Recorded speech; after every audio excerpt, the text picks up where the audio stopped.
Claramente es un terreno inexplorado.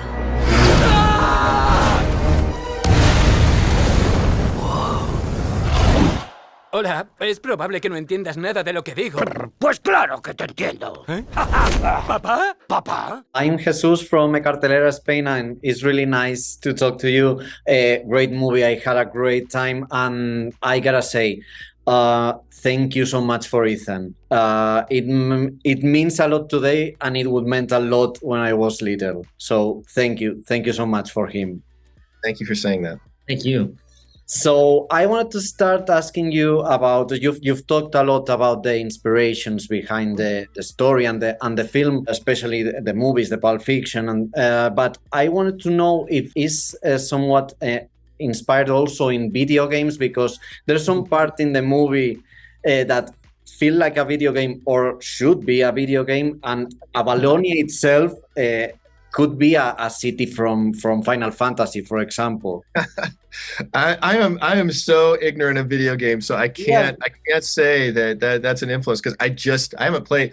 This is how horrible this is. Like my version of video games were like the original Donkey Kong, Pac-Man, Defender, Asteroids. That's where I came. I'm like old school video games, and so I can't honestly say that was on my mind. Kui, I'm not sure. I was about to say, like, it's not so much that we're influenced by video games, but adventure pulp is such an influential on video games, right? You think about the early games of Pitfall, all the way up to Tomb Raider, all the way to The Last of Us now. Like, all those things are built off of the storytelling trope or storytelling genre of a pulp adventure. So yeah, I think there's elements of it that feels like a video game, because video games are pulling from the same source material that we're pulling from, which is pulp adventure, you know? Yeah, it's really true. And speaking of games, did you create the whole Primal Post game? And if so, when is it launching?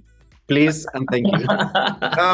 We did actually. Okay, so our the artist who designed those cards actually, his only assignment was really just to design cards, and then but he took it upon himself. His name is Corey Loftus. He's an amazing artist and art director on certain films, and he took that assignment and crafted the whole game. There are rules.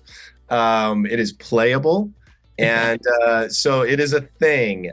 So maybe if the movie does, okay, then maybe we'll see a Primal Outpost. I think it'd be awesome. I think it'd be really fun. Yeah, me too. I would buy it for sure. So there's a scene in the film, I think with the game, where Jaeger says that not having a villain is bad storytelling. Yeah. So can you talk me about that joke, and how did you approach villains or the evil side in the movie, and why did you choose not to have maybe classical villain?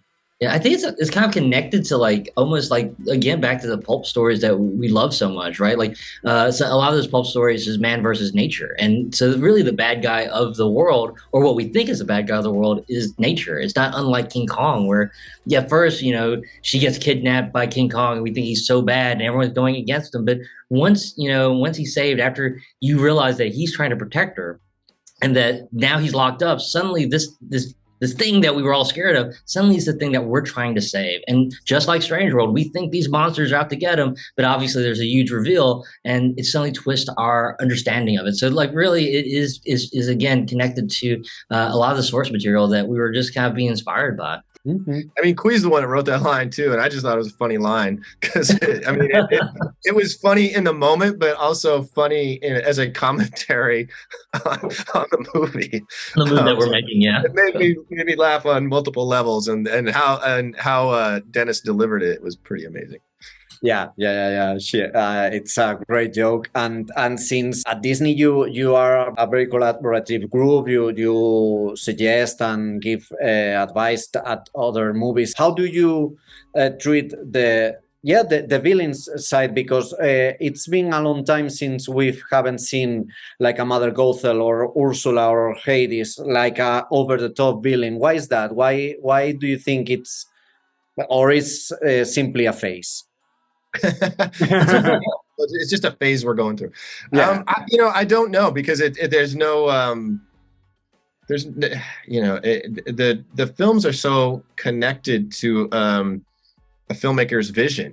There's no corporate mandate or boxes we're trying to check, or you're just you have an impulse, a seed of an idea that becomes a story. And it's kind of just how it's shaken out, I guess. For my films, it's the films I've worked on anyway. I like the messiness of no discernible uber villain. The fact that there's because really what we're talking about from a story point of view is just conflict. What is your source of conflict? And I think as long as you've got enough character conflict, like this film, and Jaeger is the emotional antagonist for Searcher for much of the film.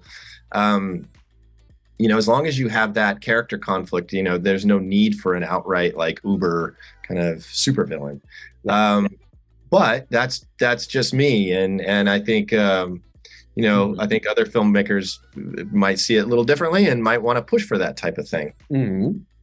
So I feel like this movie can spark a lot of thirst for exploration and adventure for a lot of kids. And if that's the case, which movies would you, or TV shows, or besides the inspirations behind the movie, would you suggest to parents to put the kids so they can keep nurturing this longing for exploration? National Geographic obviously is a huge source, right? Like I think that's something that we were lucky enough to actually attend a National Geographic conference and got to talk to real explorers about this stuff, and that was just super exciting.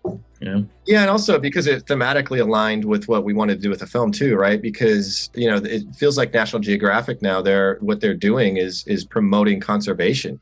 It's exploration in the service of conservation. And it just thematically aligned with what we wanted the movie to be too. So I think that's I love National Geographic. I read it every day. I have the app, so I'm always on it every day.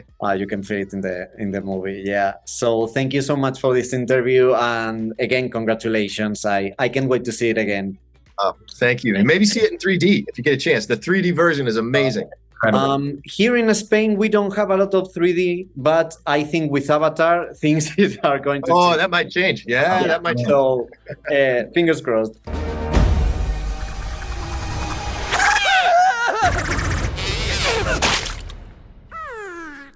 ¿Te importa si te llamo Plaf?